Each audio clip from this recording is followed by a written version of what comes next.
So on the call with me today from the STS, we have Emily Conrad, Leanne Jones, Melinda Offer, and myself, Nancy Honeycutt. Today, our agenda will include a short AQO update, followed by our guest speaker, Mike Brown, who's going to share some strategies to reduce AKI. We will have a Q&A session to follow his presentation. I know that you guys are going to really enjoy our speaker today, and we're really grateful that Mike volunteered to do this for us. So we're looking forward to his presentation. All right, so we are also looking forward to welcoming you to AQO in San Antonio next week. I cannot believe it's next week already. We have been very busy getting ready for you guys, and we are so excited for our program next week. The Intermax PDMax session will be held virtually via Zoom on Tuesday of next week, followed by our in-person sessions. CHSD and GTSD will be held concurrently on Thursday at the Grand Hyatt Riverwalk. The adult cardiac session is set for Friday, September 26th. Just wanted to remind you that we will be having a networking reception. This will take place on Thursday following the congenital and thoracic sessions. We really encourage you to join us. This is a great opportunity for all of us to put names to faces. I know that I am really looking forward to seeing all of you in person. I know my counterparts here at the STS are as well. Just a few key reminders. If you have not registered, if you've not yet registered for AQO, registration is still open and available on the website through the Register Now link on the AQO page. This year, we are offering breakout discussion groups for all of the adult cardiac attendees. We're going to be featuring 6 different topics. You should have received an email asking you to indicate your preferences. We only have time for everyone to attend 3 sessions out of the 6. So if you have not already done so, please submit your preferences as soon as possible to ensure that you're placed in your preferred group. We have some sessions that are filling up very quickly, so we want you to be able to attend your top choice, your top 3 choices. Emily or Melinda, do you have anything you want to add? Yes, the only thing I want to add is please put 6 choices down, 1 through 6, because as Nancy said, we actually already have one session that is completely full, so I won't be able to add anybody else to that session. And so I need to know what, just don't put 3 choices, put all 6 down so I can get you in the best spots that you would prefer to be into for the slots that are open. Thank you. Thanks, Melinda. That will be very helpful when we're trying to put everyone into a group. So be sure to get that done as soon as possible. Let's see. We have one AQO related question that we'll go ahead and answer before we move on to the rest of our programs. So Michelle has signed into the AQO on demand and now cannot sign into sts.org to get the training manual. Has this happened to anyone else? Michelle, I haven't heard of this happening to anyone. Emily? They're 2 separate websites and 2 separate entities. So I don't know if it's related. Maybe there's just something going on with the sts.org training manual login, but it shouldn't be. There are 2 separate login informations as well. The one for the AQO virtual platform is the email that you use to register, and then that 6-digit code that was sent to you through the email. And then the one for the website is whatever you used to log in that you've always been using for at the STS website. Okay. Someone just said they were just in the training manual today, so it worked. Yeah. I'm going to shut down the chat. Some people are putting their questions in the chat. Can you please put those in the Q&A function for us to address? Thanks, Emily. Yeah, I see there was a question in the chat about how to even make the selections for the breakout sessions. Maybe some people don't realize how to do that. And then also Janet wanted to know what if she's already submitted. So if you've already submitted your choices, I've got 102 people already put in their slots. And so I think I'm only waiting for 8 more actually. So if you've already submitted your choices, you've already been assigned. And I think Anita's not sure where to even make the choices for the breakout sessions. Can you email meetings@sts.org and they'll send you the link, I believe. Got it. All right. Yeah, Beth, sorry guys, Beth said her email went into her junk folder. So if you don't see it, check your junk folder. Oh. Thanks, Beth. Thanks, Leanne.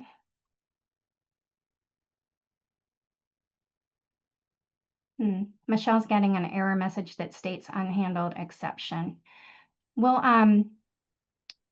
we will follow up on this for you guys after this webinar. All right. Let's see. We will now, we're going to move on to the Quality Improvement Program for today's webinar. We do have a guest speaker today. Perfusionist Mike Brown from Mary Washington Healthcare is going to speak to us on the successful integration of AKI strategies, focusing on VCSQI AKI Recommendation Guidelines to improve outcomes. Just a little bit of information about Mike. Mike holds a Bachelor of Science degree in Biology and Respiratory Therapy from Wheeling Jesuit University and completed his studies at the Cleveland Clinic School of Extracorporeal Science in 1989. He's worked at the University of Pittsburgh Medical Center and has been an adjunct professor at Duquesne University and Carlow College School of Perfusion. Since 1994, Mike has worked at Mary Washington Hospital, where he serves as Chief Perfusionist and Director of Cardiac Surgery and Structural Heart Programs. Welcome, Mike. We are so happy to have you as our speaker today, and I'm going to stop sharing my screen and hand the program over to you. Super, thanks. I don't know that I needed to share my face on here, but just to put a face with a name. So I want to thank you all for inviting me, especially Judy from UVA. I think she became my wing woman by selling me out and seeing if I wanted to present today. And it is an honor, and I thank you, Emily and Nancy, to extend that to me. So my experience with this, I will tell you up front, is somewhat painful. We've had a program here at Mary Washington since 1994. Came down here and helped start this program with a heart surgeon from the University of Pittsburgh. And so my role here has kind of evolved. I actually was a PA here as well for 8 years.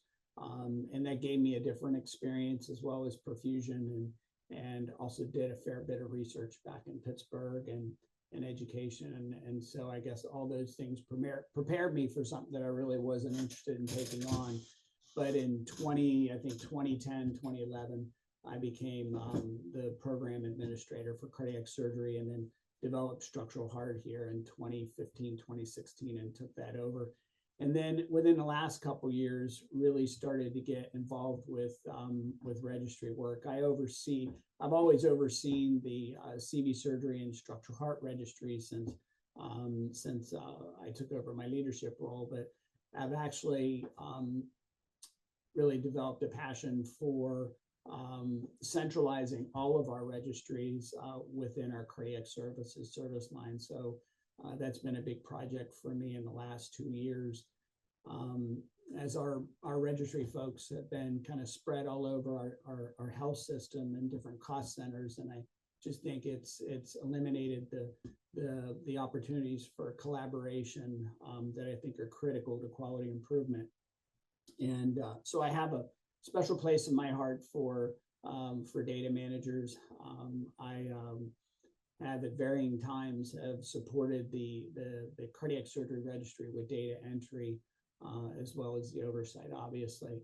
And so I think that quality improvement begins and truly ends with the work that this group does.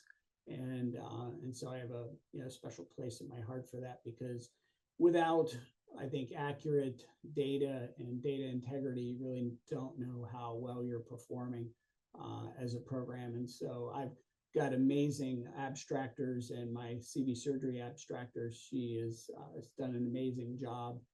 We're not a large program. We do about 250, 300 cases a year, but she keeps us real time.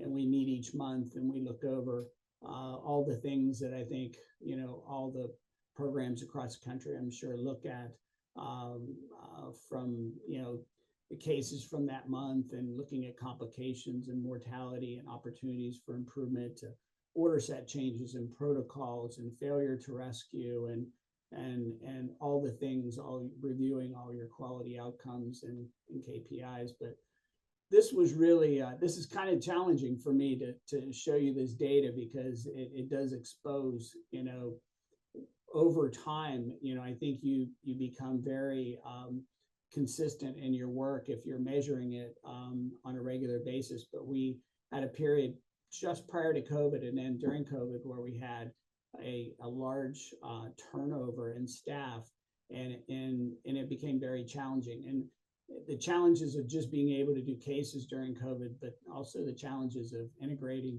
new ICU staff, new CRNAs, new APPs, really stretched us. And I'm sure others have stories to tell, but this will give you some perspective and some of the work that we've done. So hopefully you guys can hear me. I'm going to go ahead and share my screen. Okay.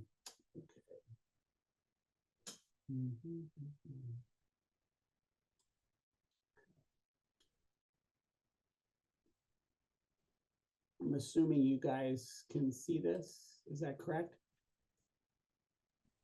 Not yet. Okay.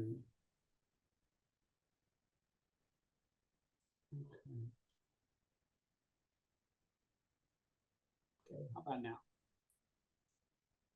Yes, Okay, great. we can see now. Okay, great.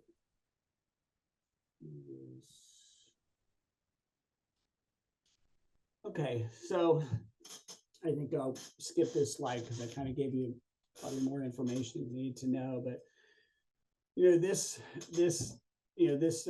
presentation really is just an overview of, and I think a successful case study of what the Virginia Cardiac Services Quality Initiative has been able to do within the Commonwealth of Virginia.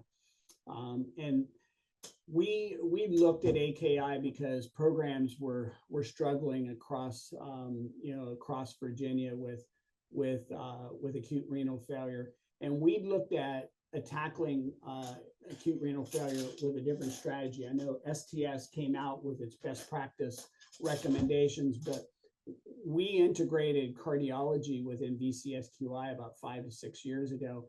And this really gave us an opportunity to look at things from a phase of care standpoint, from the pre-catheterization to the cath procedure itself, post-cath cardiac surgery consult phase to the intra-op and post-op phase. And so our strategies were largely built around that by a huge collaborative. I actually was a co-chair of the AKI committee and AKI reduction committee. And I was responsible for that surgical side. So this slide really is telling because it shows our performance as a collaborative in VCSQI compared to the STS mean. And so, as you can see, our OE ratio from 2018, at least through 2021, continued to steadily rise. And then although we had some brief success there, it continued to rise above the STS average performance. And if you look at it, okay, what's going on here? If you look at it from a, oh goodness, I'm sorry, everybody. If you look at it from a quarter to quarter standpoint, you can see even with the peaks and valleys, we were still well ahead of the STS average before we made any kind of progress.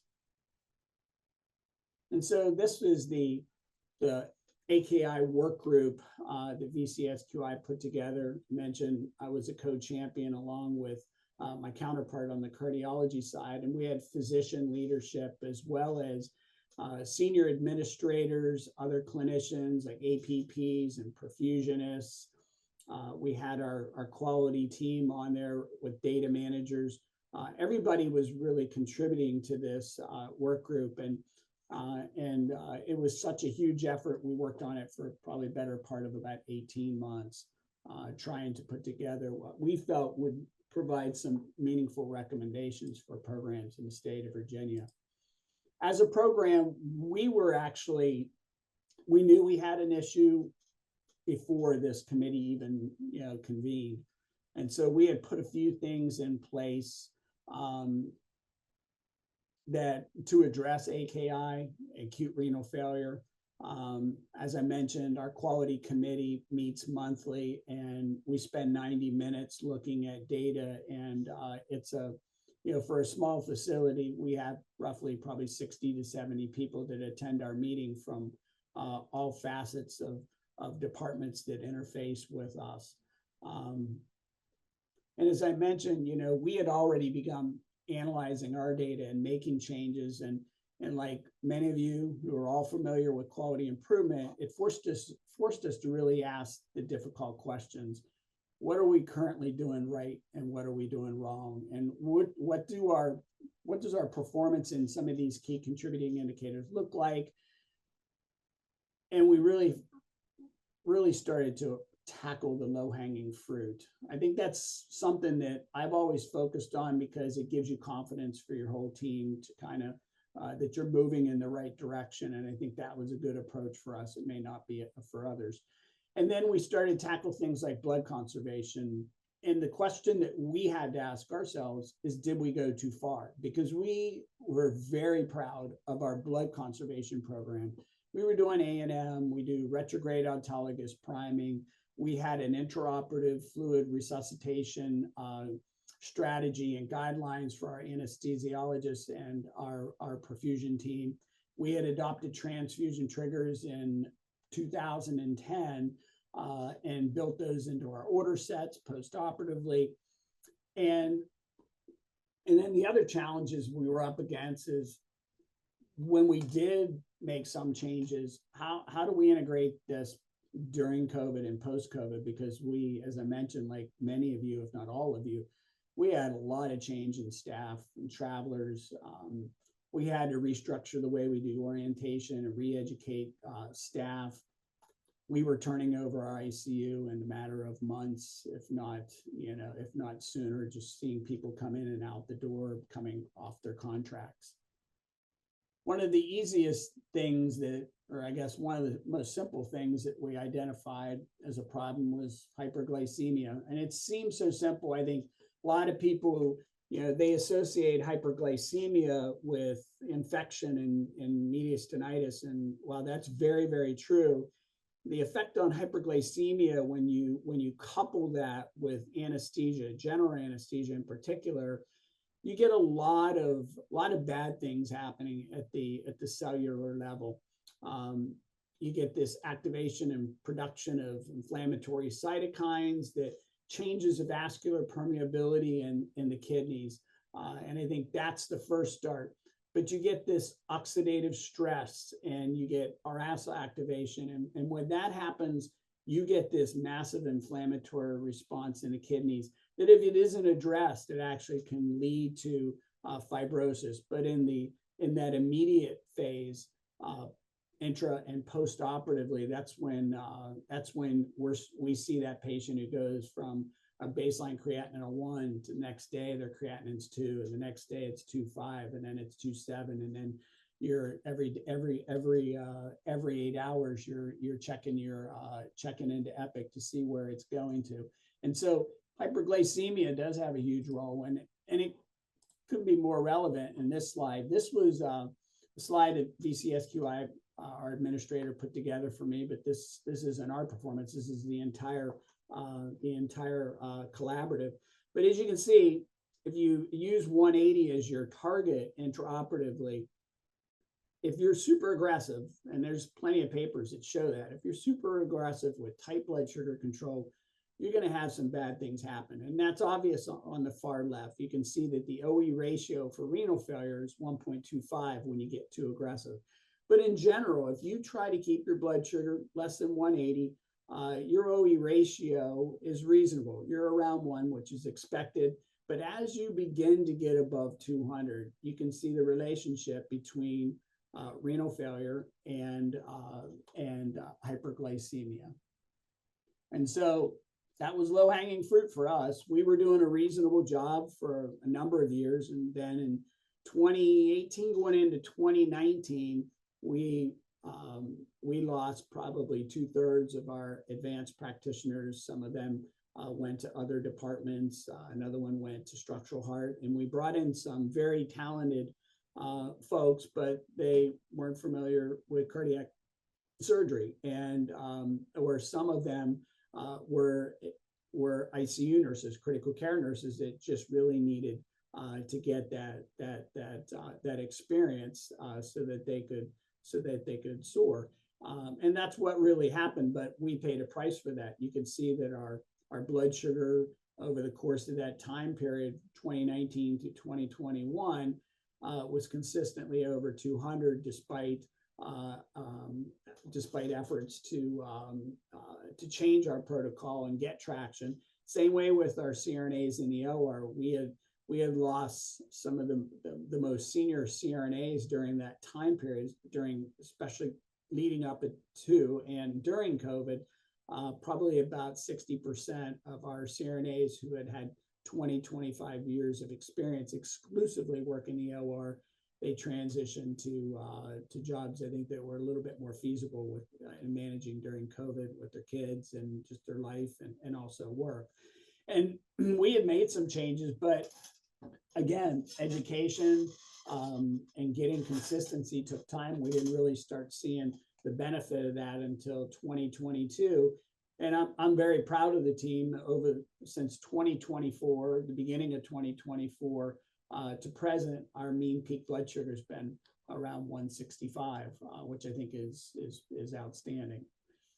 So what were some of the barriers that we identified? How did we tackle it? So again, we made some changes in our intraoperative protocol. I wish we had glucomander. We don't. We're starting to look at it as an organization, but we have a protocol. We made some changes in starting insulin sooner, rechecking the blood sugar more often. And it really was a new CRNA re-education opportunity, but it also was an opportunity for our cardiac APPs to identify those patients who had an elevated hemoglobin A1C pre-op. We adjusted those protocols and put those patients on an insulin drip pre-op. We admitted some patients who had hemoglobin A1C greater than 9, and we would put them on an insulin drip overnight before they went to the OR the next morning. So that really was a great opportunity for us again. The next one was ACE inhibitors. This slide looks at the amazing work that VCSQI does and just establishing benchmarks for excellence and getting all boats to rise to the same level of the water. And this shows that steady decrease in the use of ACE inhibitors within 48 hours prior to surgery. Over that same reporting period of 2018 through third quarter 2023. But again, this also correlates in a time period where we had just tremendous turnover in staff, and our boat wasn't at the same level as they were in the water. Our boat was actually taking on water, so to speak. And it's not funny, but I have to laugh at it now, otherwise I'd cry. And so you can see that historically our performance in discontinued ACE and ARB was excellent. But again, in 2020, 21, we saw a dramatic increase. And we started making changes in 2020. Largely, our challenges were with hospitalists, and it wasn't the preoperative patient or the elective patient, it was the inpatients that were having issues. And we really had to work hard with our hospitalist group to get the buy-in. A lot of times we would discontinue the ACE and ARB and they would come back in and restart it. So there was a barrier with respect to discontinuing it on our side, but also with the hospitalists and the cardiologists and not restarting the discharge or the discontinued ACE and ARB. And so a lot of meetings, a lot of discussions, a lot of lunch and learns. And really, it was worth the effort. As you can see, again, in 22, we started to make some headway, and from 2024 to present, we're at 8.7%, which I think is outstanding, and that's probably one of the benchmarks now for VCSQI for performance. This study is interesting just in the context of the effects of intraoperative crystalloid use in cardiac surgery. This study looked at restrictive versus liberal fluid balance, so less than 2,000 milliliters versus greater than 2,000 milliliters. And the primary endpoint was cardiac surgery-associated AKI. And those secondary endpoints were in-hospital mortality, cardiovascular complications, and ICU length of stay. And the findings were interesting. There was no difference in the risk of cardiac surgery-associated AKI between the groups. But the liberal fluid balance showed greater in-hospital mortality, greater cardiovascular complications. And this, I found this interesting, to be honest with you. While, these practices align with our strategies as a program, we were more restrictive with crystalloid in the OR, trying to avoid dilutional anemia, but our outcomes weren't consistent with this. We, from our perspective, having a more conservative rather than a liberal use of crystalloid, we actually saw an uptick of AKI. And I never would have thought this, but we began to look at our blood conservation program, which was tough for me because at the core of what I am, I've been a perfusionist forever, seems like 37, 38 years, whatever it is, 36 years.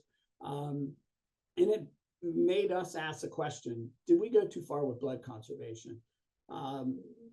VCSQI put out a paper, I think it was Inova Fairfax, Dr. Spear, and he published a paper that was based on a study that we had actually participated looking at liberal versus conservative transfusion triggers. And they showed a reduction in, prolonged vent, infection, stroke, AKI, acute renal failure. And, you think that you're doing the right thing, but in reality, I think you need to assess things from your own program's performance, as well as looking at literature that's, whether it's RCTs or whatever it is, or say one program like Inova's performance. We had to ask ourselves the critical question, did we go too far with blood conservation? And I don't think you can talk about blood conservation techniques without having a conversation about intraoperative crystalloid use. It forces us to ask that question, did we go too far? We retrograde autologous prime. We were using A&M. We do single pass ultrafiltration at the end of the case with the pump blood. We had what I think to be a transfusion trigger that was consistent with the recommendations of STS in the intraoperative. Our historical intraoperative red blood cell transfusion rate for isolated CABG was 5.2%. It made us ask the question, is that a good thing? We were also asking anesthesia to keep intraoperative crystalloid fluid at around 1,500. And the reason why, and I'll tell you, is that when I first took this job, our transfusion, this leadership position, our transfusion rate was way too high. And so I tracked basically chest tube drainage, intraoperative fluid, postoperative fluid, all these metrics, put them into a spreadsheet for about 2 years. And while I was asking our teams to look at their practices, there was some hesitation. But I saw performance that was well outside the median. So one CRNA may give 3 liters and another one may give 750. And when showing this to each individual discipline, anesthesia agreed, let's try to keep it around 1,500. And so that's what we did. And so again, you feel like the intent was genuine. The intent obviously was to do no harm. But over time, I think that we tend to take that pendulum and swing from one end all the way to the other. And so, hey, look, if 1,500 is good, I bet a liter is even better. And the reality of it is, at the beginning, what we started to see was an uptick in lactate. And that suggests, in many cases, that your patient is a little bit too dry. And so it was just an opportunity to educate our staff, and that's what we did. And we went more towards the 2,000 or greater, obviously not much greater than 2,000, but if a patient needed 2 liters or 2,500, that's what they actually needed. If we had a patient that came in that was super dry intravascularly, we gave them the fluid that they needed.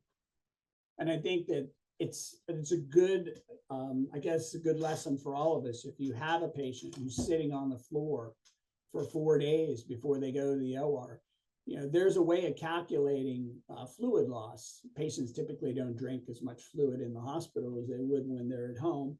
And then there's evaporation loss and other ways that patients are becoming dehydrated. By the time they come in the OR, they're probably at around 65, 75% of what their normal blood volume would be because they're intravascularly dry.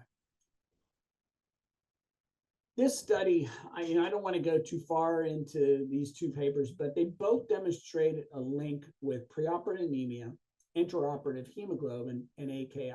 Think about it. I mean, it's kind of a no-brainer, but I guess my thing is, from a perfusion perspective, it's the impact on delivered oxygen is a consideration that we didn't understand in cardiac surgery, I think, until DO2I was introduced. And you may or may not know what DO2I is, but DO2I really is indexed oxygen delivery in perfusion.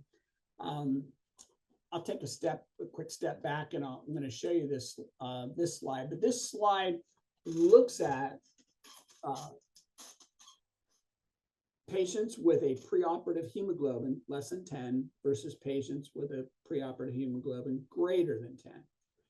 10 is the World Health Organization's cutoff for what they consider to be anemia. So the green folks are the hemoglobin less than 10, and the blue people, the blue tab is for those patients with a hemoglobin greater than 10. And so if you look at those patients that got transfused or did not get transfused on the left, you can see that the OE ratio for acute renal failures, it's pretty close. It's reasonably close. But if you look on the right and you look at the blue column, the OE ratio is nearly 1.9. So those patients who had a hemoglobin greater than 10 that were transfused had an acute renal failure rate OE ratio of 1.9. Now, I'm sure there were other factors that contributed to that, because you got to figure if somebody comes into the OR with a hemoglobin greater than 10, they probably had some bleeding issues or something that led to a hemoglobin, or that led to an OE ratio of 1.9. But it's the group, in the green column, the hemoglobin less than 10. Those patients that got transfused, interestingly, their OE ratio for renal failure was only 1.2. So just hold that thought for a second. And when you start looking at it from a delivered oxygen perspective, you can see that probably the reason why the impact on those patients with a low hemoglobin versus those with a hemoglobin greater than 10 that got transfused, why there was a difference in AKI rates. DO2I is indexed oxygen delivery, and it's calculated as 10, which is this coefficient that we use, times the blood flow, cardiac output, times the hemoglobin, times 1.34, which is the milliliters of oxygen per gram of hemoglobin, times the oxygen saturation delivered by the BSA. We have this built into Epic. It's automatically calculated every minute. It gives us a continuous performance of DO2I. The significance of this is that DO2I has actually been found to be an independent predictor of acute renal failure. And if you can maintain a DO2I greater than 270, patients have been found to have a significant less risk for acute renal failure. But if you have a DO2I less than 270, roughly 10 to 20 minutes over a period of time, during that case, your risk of getting renal failure is pretty significant compared to those patients who don't. And so this slide really kind of highlights, because for the longest time, perfusionists have been told, well, hemoglobin's 7, I don't want you transfusing. And so I put 2.4 liter per minute cardiac index on here for a reason. As a perfusionist, we have been often told for the past, 30 plus years, that if you are at 37 degrees Celsius on bypass, you should be flowing at a 2.4 liter per minute cardiac index. So if you multiply that times somebody's BSA, let's say I'm a 2.0 body surface area, so they should be flowing about 4.8 liters per minute. So if you have a patient who has hemoglobin of 7 to 8, we historically would never transfuse that patient. But you can see that the delivered oxygen index is only 222 milliliters of oxygen per minute per meter squared. And if you were doing a case with a patient and you didn't know your DO2I, it's likely in a scenario like this, that patient would probably have a huge bump in their creatinine the next day and may end up in renal failure.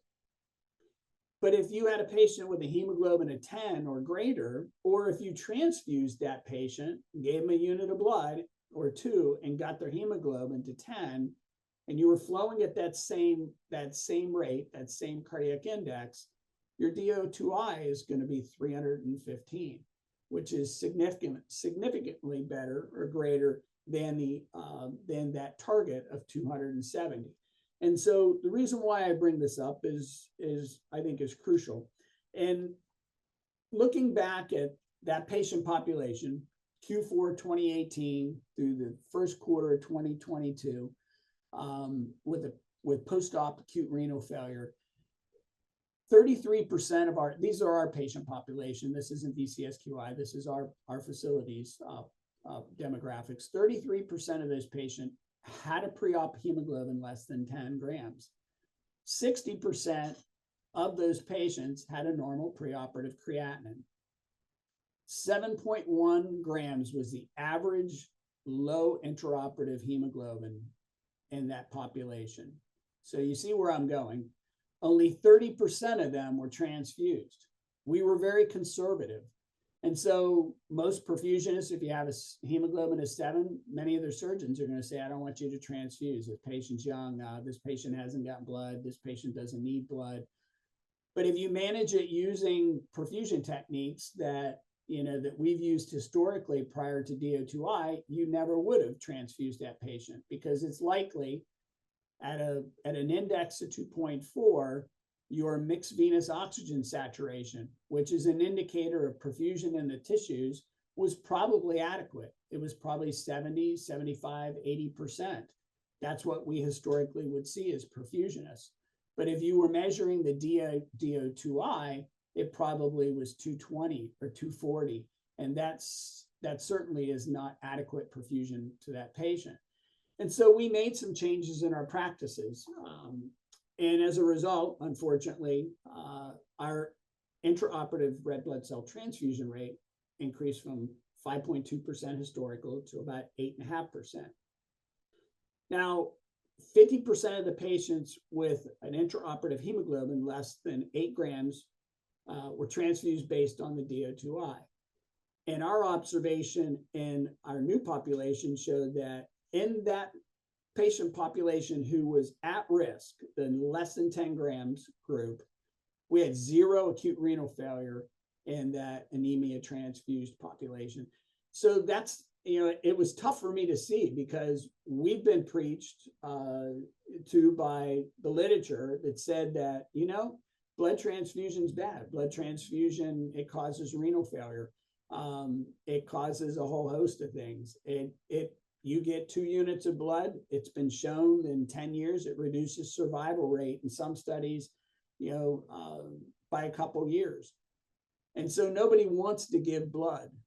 Blood is old. It's been sitting in the blood bank, especially if you don't transfuse a lot in your hospital. That blood is probably near its expiration. It's acidotic. It's got a lot of inflammatory cytokines. Nobody wants to give the blood. But in our experience here, in the at-risk patients, and that's where we identified our opportunities. It wasn't in the healthy folks. It was in the at-risk patient population, in the anemic population, where we were withholding transfusion because 7 grams, well, it's above our transfusion trigger. And so that was the opportunity for us.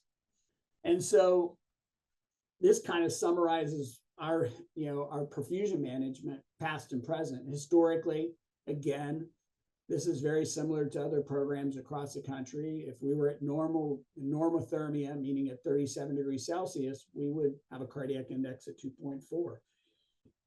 We adjusted our pump flow rate based on the mixed venous, the venous saturation. And we try to keep a mean greater than 60. Unless we had a patient that had carotid disease, we'd shoot for 65 to 70.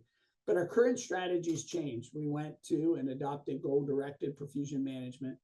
And so we use DO2I on all patients. We maintain a DO2I greater than 270.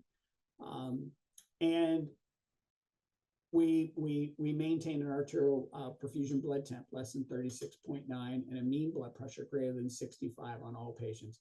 The mean blood pressure, I would imagine some places would say that's give or take. I don't know that that's warranted. But in our situation, our algorithm is that once you get to your goal-directed oxygen delivery target of 270, if you are at reasonable or greater than reasonable blood flow and you're having hypotension, then we will add some vasoactive, but we're not super aggressive with that. But these are the strategical changes we made from a perfusion standpoint. And this study, and the reason why I included this in my discussion is because our experience thus far really suggests that we've, at least anecdotally, shown a benefit in using goal-directed perfusion to reduce stage 3 AKI. But this study compared 47 patients at the using the Cleveland Clinic acute renal failure score of 3 or greater to an equal cohort, and showed that goal-directed perfusion actually didn't reduce stage 2 or 3 AKI, and in fact, it actually worsened with goal-directed perfusion, which I found hard to believe. This study was a study by Ranucci. He was one of the fellows the physicians along with two perfusionists, Rob Baker and Tim Wilcox out of New Zealand and Australia, who actually did the original study. Baker did the original study and Wilcox, and they showed that goal-directed perfusion was an independent predictor of acute renal failure. Ranucci wanted to study it further, and in his study, it was actually stopped after it showed no difference in stage 2 or 3. I think they felt pretty confident that it would, but they showed that it didn't, and so they stopped their study. In our experience in acute renal failure in high-risk patients, I went back and I looked at conventional versus goal-directed perfusion and conventional management, and so 2020 to 2021, looking at isolated CABG patients, all patients, at 422 patients assessed for AKI risk using the Cleveland Clinic Acute Renal Failure Scoring Index. And excluding reoperation in patients with a pre-op creatinine greater than 4, obviously, we had 122 patients with a risk score of 3 to 10. And we had 10 of those patients had acute renal failure. So, there was an opportunity there for improvement for us. When we installed or we implemented the goal-directed perfusion and some of these other VCSQI measures from 2022 to third quarter 2023, in the same population of patients, we had 247 patients assessed for AKI risk using the same Cleveland Clinic acute renal failure score. And excluding reoperations in patients with creatinine greater than 4, we had 48 patients with a risk score of 3 to 9, with a mean of 4.1. We had 0 patients with acute renal failure. And so while, it reminds me, hope I'm not totally inappropriate by telling this story, but I was at Key West at a meeting, and I think it was Dr. DeBakey was there, and Dr. Mack, both coming from Texas, and they were debating the pros and cons of on-pump versus off-pump surgery. And Dr. Mack had this amazing PowerPoint, and I mean, it was just incredible. And Dr. Bakey, he used overheads like they did when I was in 9th grade math class back in 1981. And he drew a picture of a stick woman and with a bikini on, and he said, statistics are like bathing suits. What they show is interesting, but what they hide is vital.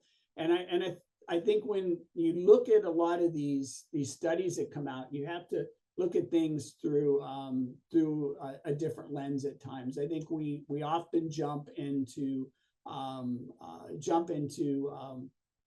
is not the right word, I guess, but we read these and we think, oh, maybe this would work for us. I think it's important, obviously, to stay current with what recommendations are out there. But I think sometimes plugging something in that worked at one program into another program doesn't necessarily mean that you're going to have success. I think you have to look at your program, look at what your opportunities are, and make that assessment and make some adjustments and fine tune things. But I think when you dive deep into something, I think that's where you could get into problems. And I think for us, our blood conservation efforts for many years, from 2010 through 2018, 2019, we really had no issues. Our acute renal failure performance was outstanding.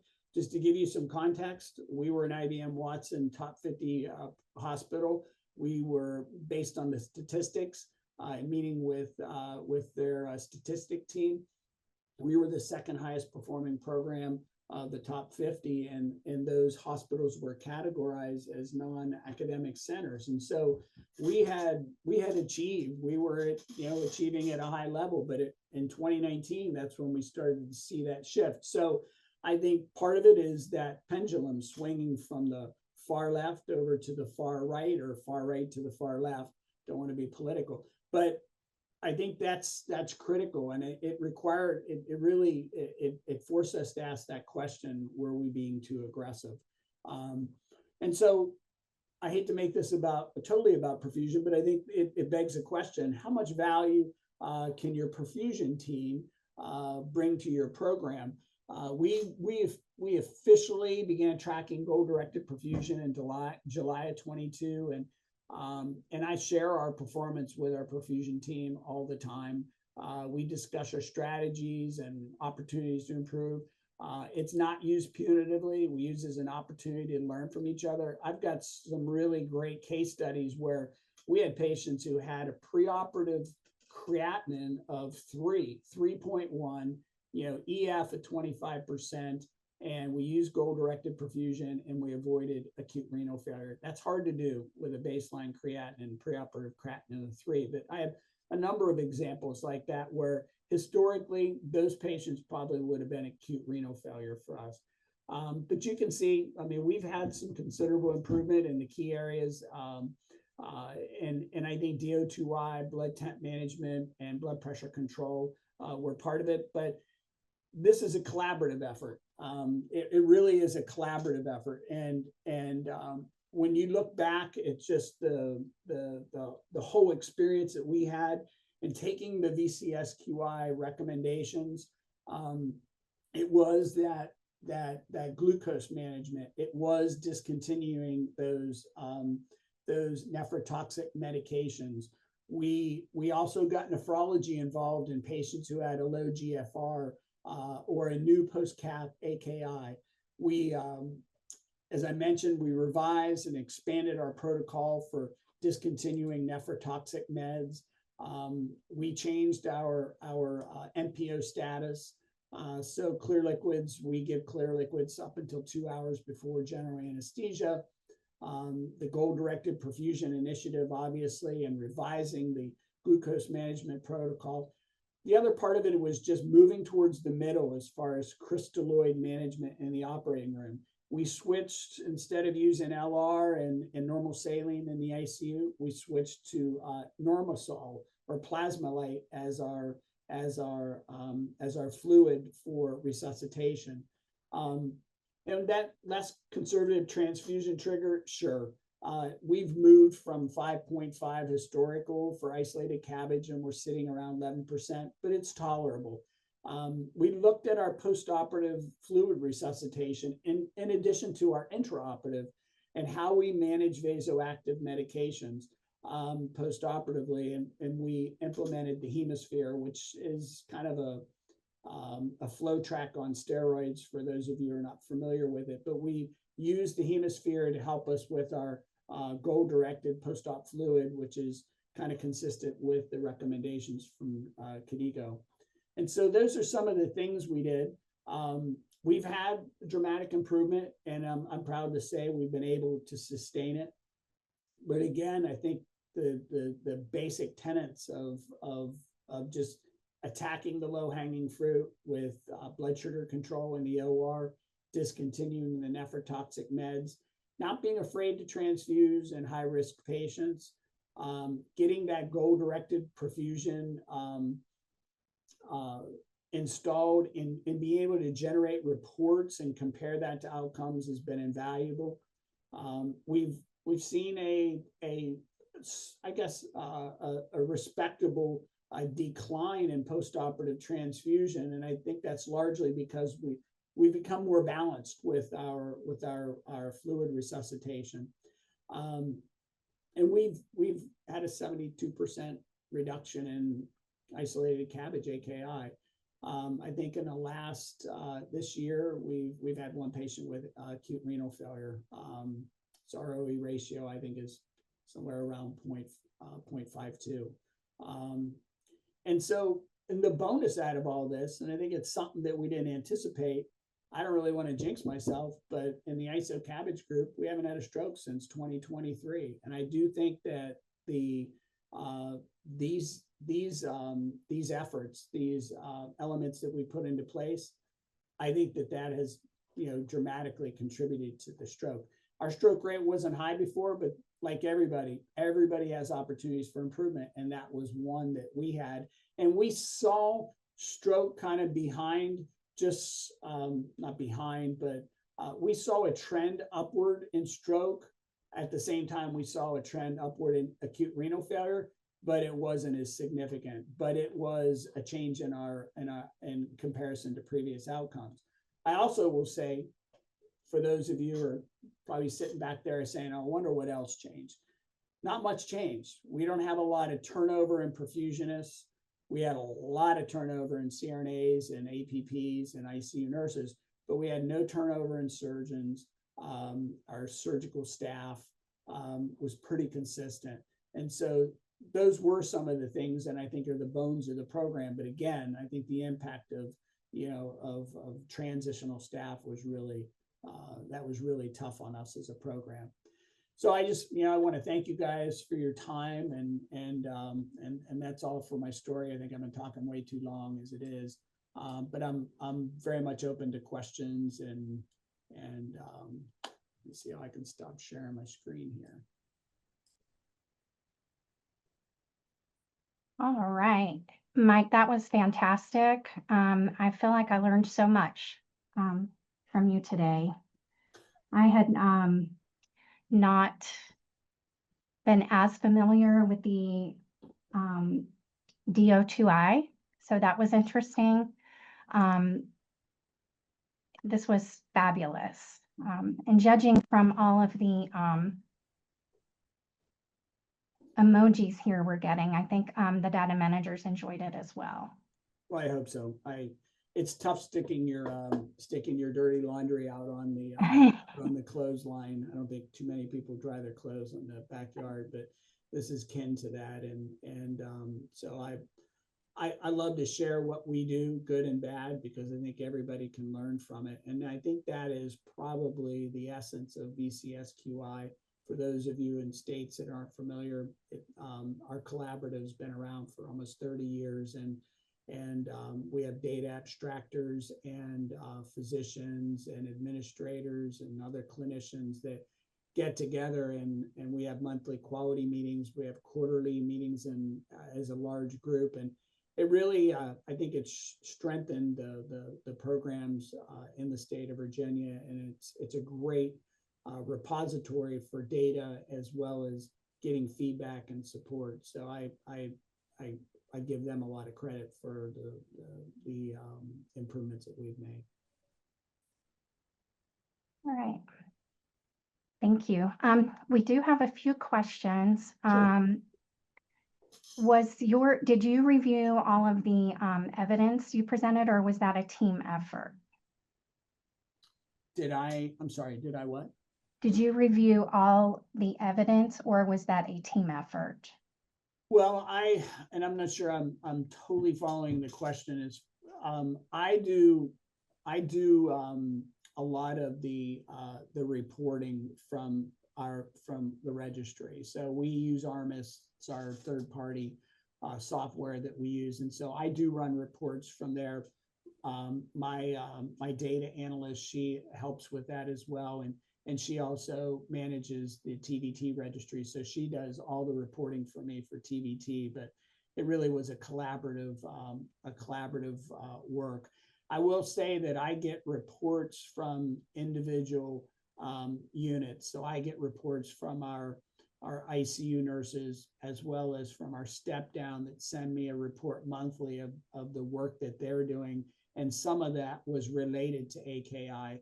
So in answer to your question, yes, it's the work of many instead of just me. So. And do you know if your facility participates in the STS adult cardiac anesthesia module? We do not. I hope we do someday, but right now, from a staffing standpoint, we don't have the capability. And I'd be interested to know how many, what percentage of programs are actually populating data in the anesthesia part. Do you know, Nancy? I am not sure of the exact number percentage-wise. I know it's much smaller than those who participate in the adult cardiac surgery database. I can probably find that information and get that back to you. I just don't have the exact percentage. We have a question. What is the size of your program? Historically, since 94, we've averaged just under 300 cases. When we started doing structural heart in 2016, obviously we saw some cannibalization of our non-isolated CABG volume. And so we average around 250 to 265 a year. So, and I will say it makes a huge difference. You know, if we were a larger program doing 1,000 hearts a year and we're unable to get real-time data, you know, when we're, it's a blessing for me that I have real-time data so that when we meet on a monthly basis, we're looking at our performance from, obviously, from the previous month.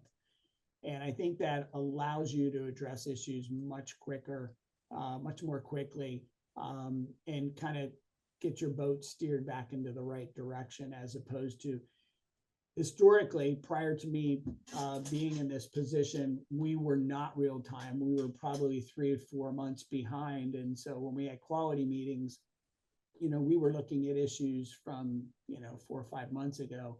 And that really made it a challenge to, you know, to get traction, but also to, you know, by the time you made that change for what happened 4 months ago, you got new issues. And so, so I think being a smaller program really and having real-time volume or real-time data is crucial.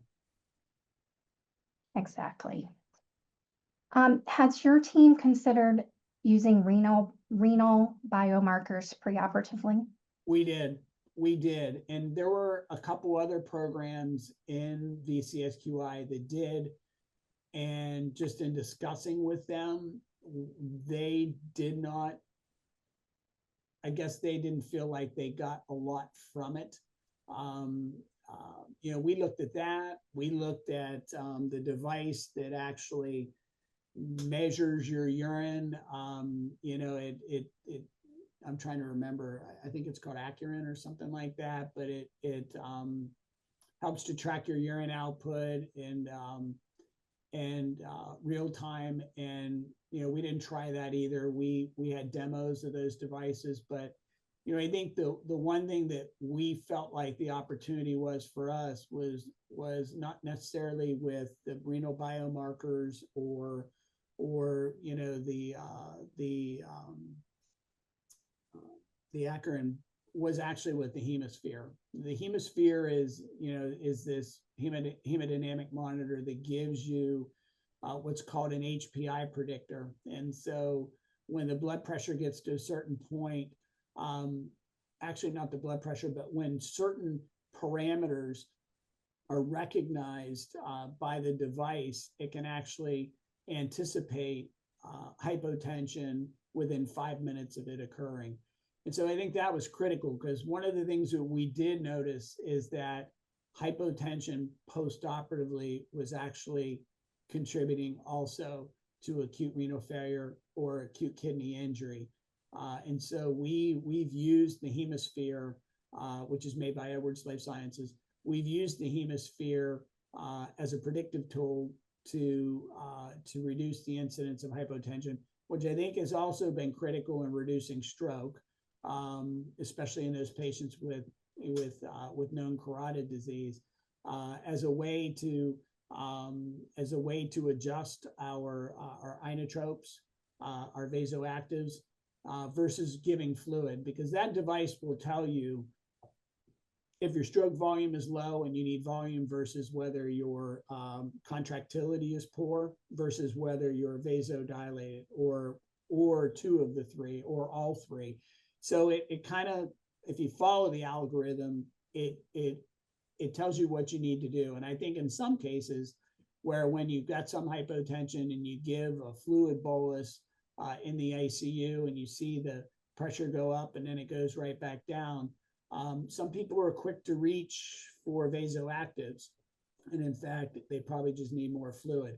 I think for us, all the things we did may have made a difference. So, in answer to your question, long story short, or long story a little bit long, we did not go with the biomarkers. 300 cases a year, not 300 CABGs. I see that as a question. Oh, okay, great. Do you participate and submit and perform registry for perfusion data? We do not. We do not. We don't have, I want to have the software, but our hospital, we integrated with Epic for perfusion, and it's been a challenge. And so we're getting ready to get new heart-lung machines in 26. And my hope is that we will be doing that at that time. Yeah. Okay. And when you say AKI, do you mean acute kidney injury, or are you referring to the STS definition of renal failure? Yeah, the definition. But I did mention AKI. I know in a couple of my slides. So I went back and I looked at AKI, just the levels of AKI, as well as acute renal failure. And what I can tell you is that not only did our efforts reduce the incidence of acute renal failure, by definition, creatinine greater than 3 times the baseline or greater than 4. Not only did it reduce acute renal failure, but it also reduced stage 1 and stage 2 AKI, which I think is just as important. Because I think those patients, there's also, if you have acute renal failure, your 5-10 year survival is reduced, but there's also literature that shows that if you have AKI post-op, it can reduce your long-term survival. So. I would agree with that. Lots of positive comments here on your great presentation. One comment, very interesting presentation. I've recently seen one of my doctors transfusing more than his usual. Will pay attention more to his patients' renal outcomes. Yeah, and I guess the thing I would say to that is that our transfusion largely was related to the high-risk patient population and those patients with a hemoglobin less than 10. So I think that's important thing to consider. I still feel like we are somewhat conservative. If you have a patient who has a DO2I greater than 270, we're going to transfuse that, or under 270, we're going to transfuse that patient. But there are other things that you can maximize before you reach for a unit of blood. You can increase the blood flow. So if you're on a heart-lung machine, and one thing that we realized is that blood flow and hemoglobin are the 2 drivers for DO2I. So if your hemoglobin is on the lower side and there's room to increase your blood flow, we do that. Now there's some tolerances there because surgeons will complain. They have to stick a bigger venous cannula in to get drainage back to us. And that's some of the trade-off, but I think they take that trade-off any day over having a patient who has acute renal failure or even acute renal insufficiency. And is cerebral oximetry similar to hemisphere? It's not similar, but what I would say is that the new hemisphere that's out, this new device, it actually has cerebral oximetry as part of its parameters that it can actually measure. All right. Very, very good. Thank you so much for joining us today. Your presentation was amazing. We appreciate everything that we've learned. I don't see any more questions coming in other than a non-QI related question, which I will go ahead and answer for Marissa. She's asking about the non-analyzed dashboard. Is there a way to see all of your case types? When I select all, it no longer includes other case types. Marissa, we're looking into this now with IQVIA. And I will send you an update via email when I have an answer. I think that you used to be able to see all of your cases if you selected all of the procedures. If you went through the list and selected cabbage, valve, and none, all of the cases that were there, you would be able to see everything. But we're going to follow up with IQVIA on that. Let's see. Yeah, and you're welcome. We'll definitely follow up. All right. Well, I'm not seeing any more questions coming in. So thank you so much for your attention today. Thanks so much for staying with us and going over. And yes, Jackie, this will be posted to our YouTube channel. Definitely. Within the coming days, we'll get this posted up for everyone. And is there any consideration to update the research utilization tool to current data? I'm not exactly sure what you're asking. Can you clarify which tool that is you're speaking about?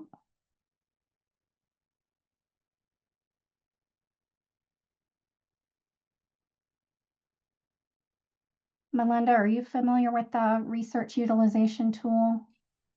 I am not. Yeah.